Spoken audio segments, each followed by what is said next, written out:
أهلا بيكم. كل مرة بندخل فيها على الإنترنت إحنا بنفتح الباب على نفسنا لتهديدات ممكن منشوفهاش بتبقى موجودة على أجهزتنا من غير ما نحس. النهاردة بقى هنبص بصة سريعة على عالم البرمجيات الخبيثة ده ونفهم إيه القصة بالظبط. يلا بينا. طيب خلينا نبدأ بحاجة أكيد بتلخبط ناس كتير. كلنا بنسمع الكلام ده: فيروس، دودة، حصان طروادة، وكتير قوي بنستخدمهم كلهم بمعنى واحد. بس الحقيقة بقى إن كل واحد من دول ليه قصة وليه طريقة هجوم مختلفة تماماً. عشان نفهم الموضوع صح لازم نعرف إن في اسم كبير بيجمع كل دول تحتيه، وهو البرمجيات الخبيثة أو المالوير. يعني تخيلوها كده زي مظلة كبيرة، وكل الأشرار دول تحتها، وفي الأغلب هدفهم واحد واضح: الفلوس. إزاي؟ عن طريق سرقة بياناتنا طبعا. طيب إزاي الوحوش دي بتدخل أجهزتنا؟ المفاجأة بقى إنها بتيجي من حاجات بنعملها كل يوم. يعني ممكن ملف بننزله أو موقع بنفتحه أو حتى إيميل جاي من حد نعرفه وفي ملف شكله عادي جدا. ممكن أوي يكون هو ده الباب اللي بيدخل منه الخطر كله. يلا بينا نبدأ بأول واحد فيهم ويمكن أكثرهم مكراً: حصان طروادة أو التروجن. اسمه مش غريب، جاي طبعاً من قصة حصان طروادة المشهورة. وليه؟ بالظبط لنفس السبب: فنان في التنكر. وهي دي بقى خطورته الحقيقية. التروجان ده بيضحك على الواحد وبيخليه هو بنفسه اللي يدخله على الجهاز. تخيل، بيجي في شكل برنامج شكله مفيد أو لعبة مسلية أو ملف مهم محتاجين نفتحه ضروري، وأول ما ندوس عليه خلاص بيكشف عن وشه الحقيقي.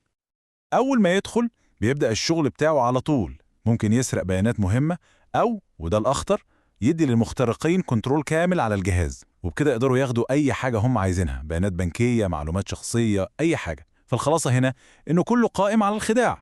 طيب، نيجي بقى للنوع التاني، ودول أسلوبهم مختلف خالص.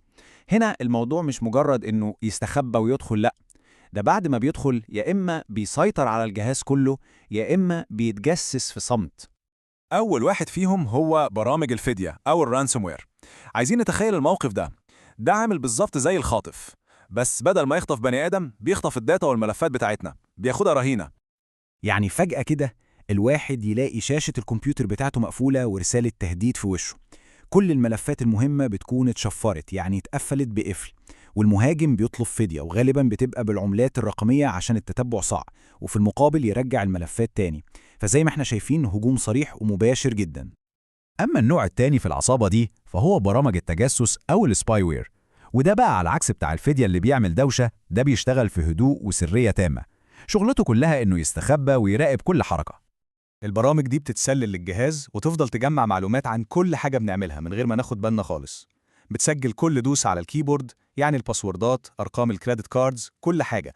وبتراقب كمان إيه المواقع اللي بندخل عليها. الهدف في الآخر هو سرقة أي بيانات ليها قيمة.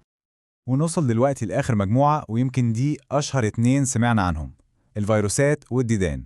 الاتنين مشتركين في حاجة مهمة جدا: قدرتهم على النسخ والانتشار. بس الفرق الجوهري بينهم هو إزاي بينتشروا. الفيروس عامل زي الفيروس اللي بيصيبنا بالبرد بالظبط، كائن طفيلي، يعني ما يعرفش يعمل حاجة لوحده، لازم يلاقي حاجة يلزق فيها، ملف تاني يستضيفه زي ملف برنامج أو حتى ملف وورد. والعدوى مش بتتنقل غير لما حد فينا يروح يفتح الملف المصاب ده بإيده. وهنا بقى المقارنة بتوضح الفرق كله. الفيروس زي ما قلنا محتاج مساعدة، محتاج حد يشغله عشان ينتشر. أما الدودة لأ، دي برنامج قايم بذاته، مش محتاجة تلزق في ملف، والأهم مش محتاجة أي تدخل بشري عشان تتحرك وتنتشر.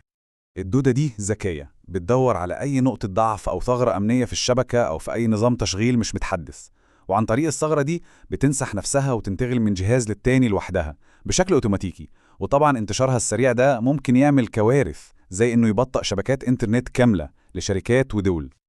طيب، بعد ما عرفنا كل الوحوش دي، السؤال الأهم طبعاً هو: نعمل إيه؟ إزاي نحمي نفسنا؟ يلا بينا نشوف الجزء العملي ونعرف إزاي نبني سور حماية قوي لأجهزتنا. الخبر الكويس إن الموضوع مش صعب زي ما ممكن حد يتخيل. الحماية بتتلخص في 3 خطوات أساسية ومهمة جدا. أول حاجة، نظام التشغيل سواء ويندوز أو غيره لازم يكون متحدث دايما. تاني حاجة، أي تحديثات أمنية تنزل لازم نحملها فورا. وتالت حاجة ودي مهمة قوي، لازم يكون في برنامج حماية قوي ويكون هو كمان متحدث باستمرار. وهنا بقى في نقطة أخيرة بس مهمة جدا جدا: مش أي برنامج أنتي فيروس وخلاص. لازم نتأكد إن البرنامج ده من شركة ليها سمعتها ومعروفة، عشان يبقى ضامنين إنه فعلا بيحمينا، مش مجرد شكل. في الآخر وبعد كل الكلام ده في سؤال لازم كل واحد فينا يسأله لنفسه: الدرع الرقمي بتاعنا جاهز ولا لأ؟ هل فعلا بنطبق الخطوات البسيطة دي بجدية؟ لأن الإجابة على السؤال ده هي اللي بتحدد ببساطة إحنا في أمان قد إيه في العالم الرقمي ده.